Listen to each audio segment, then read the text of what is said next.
Assalamualaikum warahmatullahi wabarakatuh. Waalaikumsalam warahmatullahi wabarakatuh. Alhamdulillahirrabbilalamin. Kita panjatkan puji syukur kehadiran Allah Subhanahu wa Ta'ala yang telah hadir memberikan kita rahmat dan hidayahnya. Selawat dan salam selalu tersanjung kepada Nabi Muhammad SAW, keluarga, sahabat dan umatnya. Selamat berjumpa di acara Ramadan di kampus asal Negeri Pembina Yogyakarta tahun 1446 Hijriah. Permisa yang berbahagia, pada kesempatan kali ini kita bersama Ustazah Busriani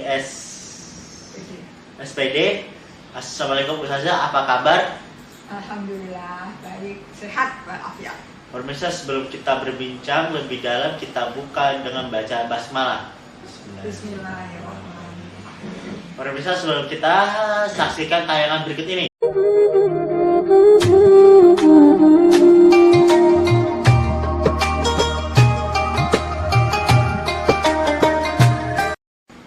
Pemirsa, baik Ustazah, apa topik kita hari ini?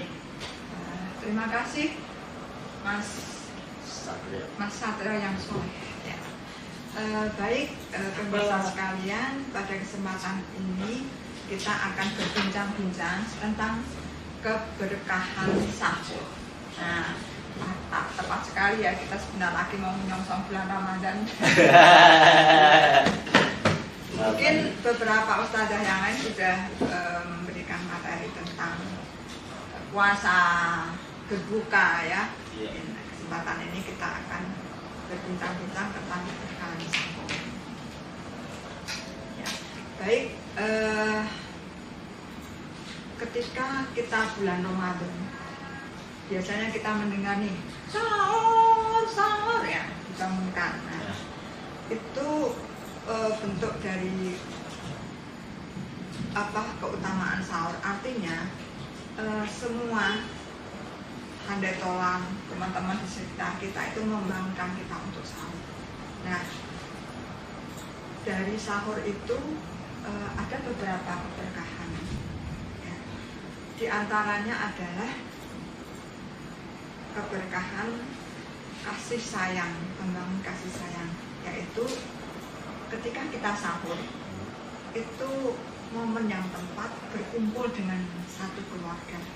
Mungkin kalau berbuka sih ada yang mungkin Mas Satrio ke sana, ada mungkin keluarga kita ke sana berbuka di luar, tapi ketika sahur itu kita dalam satu rumah berkumpul jadi satu, sahur bersama, menikmati hidangan, kita berdoa bersama. Nah, itu akan timbul kasih sayang di antara kita. Terus kemudian juga di situ juga tempat saling berkomunikasi, bertemu satu sama lain.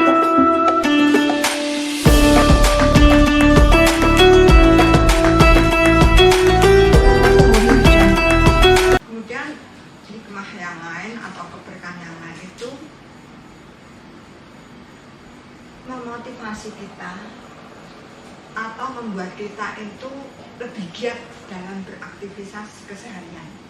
Nah, ketika kita sahur atau bersahur itu kita mendapat asupan makanan dan minuman. Makanan dan minuman itu akan memberikan kita cadangan energi yang nantinya akan kita pakai dalam kegiatan pada waktu-waktu berikutnya. Misalkan nih kita sahurnya jam 4 ya, terus kemudian kita paginya sekolah. Habis sekolah mungkin kita ada aktivitas di masjid pada sore hari. Nah, ketika kita melakukan aktivitas tersebut, setelah kita menjalankan sahur, maka kita mempunyai energi yang cukup, yang membuat kita tetap semangat. Nah, lain halnya ketika kita tidak bersahur, mungkin badan terasa lemes gitu. Meskipun kadang-kadang kita juga tersugesti nggak sahur langsung terasa lemas sekali. Padahal sebenarnya sahur pun juga mungkin cuma sedikit gitu.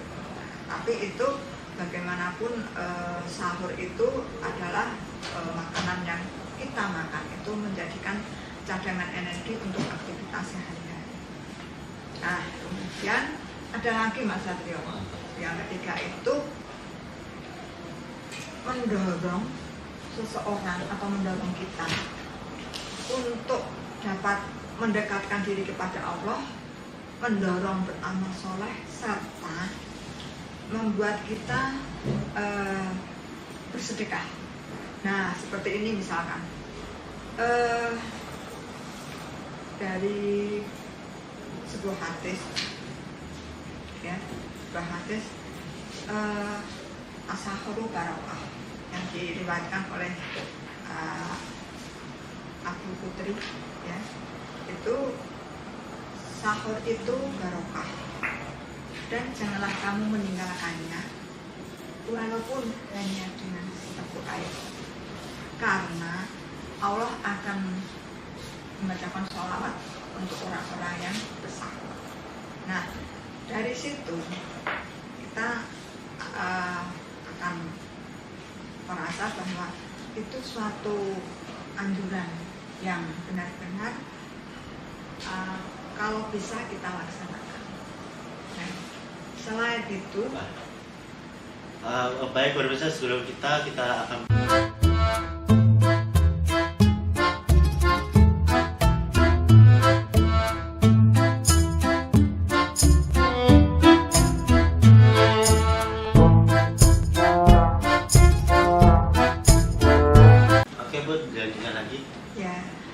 lanjutkan. Ya. Nah, sampai di mana tadi? Oh, berkah sahur ya. Nah, dalam sebuah hadis juga dijelaskan bahwa Allah Azza wa Jalla setiap hari turun pada sepertiga malam di akhir malam itu. Nah, pada sepertiga malam itu adalah termasuk waktu doa yang mustajab atau waktu doa yang dikabulkan. Nah, Allah juga berfirman bahwa ketika hambaku berdoa kepadaku, niscaya akan aku kabulkan. Ketika hamba meminta kepadaku, niscaya akan aku beri. Dan ketika seorang hamba memohon ampun, niscaya Allah akan mengampuni. Nah, ketika kita sahur, itu mendorong kita untuk bangun pada sepertiga malam. Misalkan Mas Satrio mau membantu menyiapkan atau bagian dari keluarga kita secara serentak atau bareng-bareng bangun lebih awal. Nah, pada bangun lebih awal itu termasuk doa yang mustajab itu pada waktu sahur itu. Nah, di situ kesempatan kita. Mungkin ketika kita di sahur itu kita belum tentu bisa bangun pada sepertiga malam, kecuali kalau kita niatkan untuk sholat lail ya, sholat tahajud. Tapi ketika bulan Ramadan ini kesempatan untuk bangun pada dini hari dalam artian sepertiga malam terakhir itu kesempatan yang luas.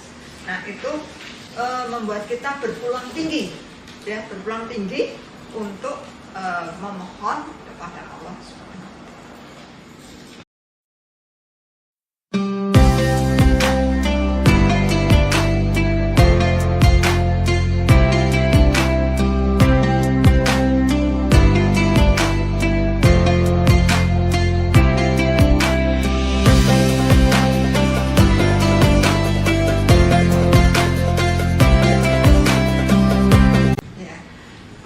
Lagi tentang keberkahan sahur, yaitu keistimewaan yang diberikan Allah kepada kita, yaitu bahwa puasa itu tidak hanya dilakukan oleh seorang muslim saja, orang-orang muslim saja, tapi juga orang Yahudi, orang Nasrani itu juga ada puasanya, tetapi mereka tidak ada sahurnya. Jadi Nabi SAW bersabda bahwa yang membedakan puasa kita atau puasa orang Muslim dengan orang Yahudi dan Nasrani itu adalah sahur. Jadi ketika kita sahur, kita itu dibedakan dari mereka. Itu artinya bahwa kita termasuk orang-orang yang dalam ini golongan yang istimewa. mungkin sedikit dari itu apa namanya Mas ya. Jangan lupa subscribe. Pertanyaan pertama, kalau saat kita sahur, apakah kita boleh makan sampai rakus, Bu? Oh, sampai rakus. Nah, Nah, sabda Rasulullah, janganlah makan dan minumlah kamu hal yang baik, tapi jangan berlebih-lebihan. Nah, memang ketika kita sahur itu pengennya kita makan banyak biar nanti energinya kuat ya. Nah, tetapi ada anjuran bahwa kita itu ketika makan itu secukupnya. Bahkan ada anjuran bahwa dalam tubuh kita itu dibagi menjadi 3 perut kita, sepertiga air, sepertiga makanan, dan sepertiga udara. Jadi kita makan itu masih ada rongga udara, masih ada rongga untuk air dan makanan. Jadi kalau kita makan penuh nanti kita bisa sesak ya. Nah, itu juga akan membuat pencernaan kita terganggu, pencernaan kita menjadi lelah sehingga kita bisa sakit karena apa? Pencernaan itu bekerja dengan sangat maksimal seperti itu.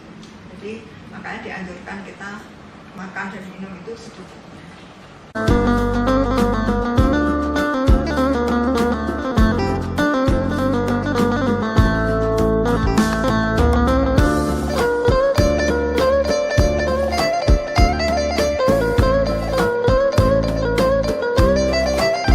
kita boleh nggak sih kalau kita ada imsak dilanjutin dengan sahur itu boleh nggak sih, Bu? Kan udah imsak tapi tetap masih sahur gitu. Ya, betul.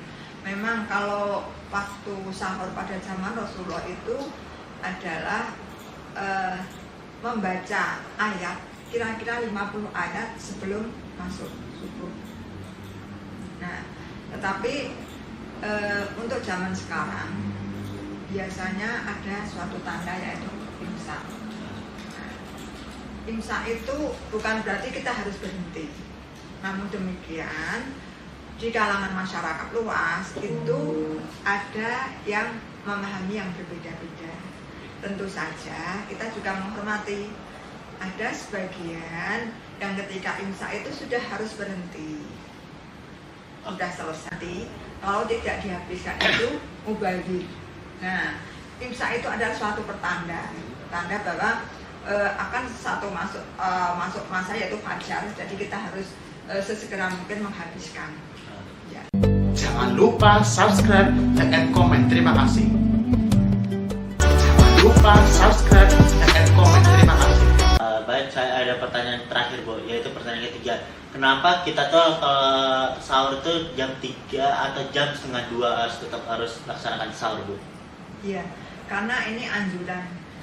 Sebenarnya tidak harus jam 2 atau jam 3, tetapi justru ada anjuran bahwa kita itu menyegerakan berbuka dan melambatkan sahur. Jadi kalau berbuka itu kita dianjurkan untuk segera. Tapi ketika kita sahur, kita itu melambatkan dalam arti ini bukan makannya yang dilambat-lambat tidak, tapi dipepetkan pada akhir waktu. Jadi pada akhir waktu, nah di situ bahwa tentu ada hikmah dari semua itu, bagaimana kita itu mentaati apa yang sudah dianjurkan seperti itu. Karena di situ tentu ada berkah dari Allah bagaimana ketika kita mentaati Allah dan Rasul. Baik, sebelum kita melanjutkan ini kita Jangan lupa subscribe, like, and comment. Terima kasih. kita baik pemirsa, sampai kita di ujung acara. Sebelumnya apa yang disimpulkan Ustazah? Ya, baik pemirsa, dari diskusi tadi, dari materi tadi, hal yang perlu kita tekankan atau kita garis bawahi adalah marilah kita semaksimalnya ketika bulan Ramadan atau melaksanakan ibadah puasa yang lain, misalkan Senin Kemis atau puasa sunnah lain dan puasa wajib, itu kita usahakan untuk sahur, karena di situ ada berkah yang sangat bermanfaat bagi kita. Meskipun hanya dengan apa tadi? Satu teguk air. Nah, itu berkah dari puasa. Mudah-mudahan kita diberi kemudahan untuk bangun untuk melaksanakan sahur dan menjalankan ibadah puasa dengan berkah, dengan mudah, dan mendapat